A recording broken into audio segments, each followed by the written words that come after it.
कयौं चुनाव भए, कयौं पार्टी आए, कयौं नेता आए, कयौंले चुनाव जिते, तर कहिल्यै देशले जितेन।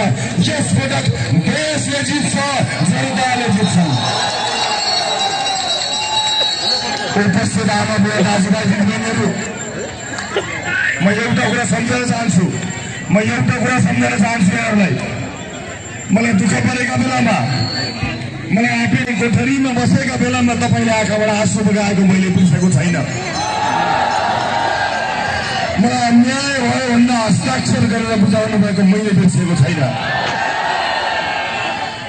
मलाई परेको अन्यायबाट बिर्सौँला, मलाई भएको अत्याचारमा बिर्सौँला, म आफ्नो लडाइँ लड्दै गरौँला, तर 35 वर्षसम्म यो देशलाई भइएको अन्याय चाहिँ बिर्सने छैन। एउटा सिङ्गै पुस्ताको भविष्य अन्धकारमा पारेर बच्चालाई गोली ठोकेर मारेको अपदस्थ सरकारको कुकृत्य बिर्सने छैन। बिर्सने छैनौँ हामी।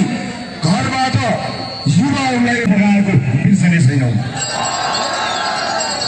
उद्योग कल कारखाना बन्द गराएको, बेरोजगार बनाएको बिर्सने छैनौँ।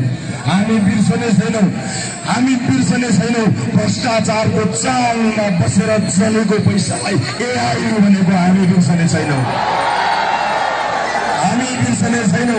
जनताले सर्वाधिक मत दिएर पठाएको जनप्रतिनिधिलाई सूचना टाँसेर संसदबाट गलहत्याएको हामी बिर्सने छैनौँ।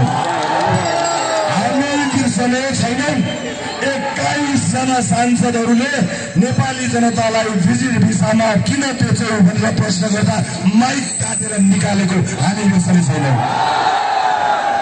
21 जनालाई रोक्यौ, अब 21 गते रोकेर देखाऊ।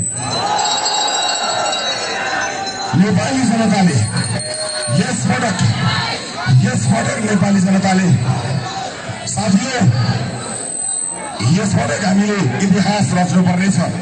यस देशको भविष्यको चिन्ता लिनुपर्नेछ। म तपाईहरूलाई स्पष्ट पार्न चाहन्छु, यस देशको भविष्य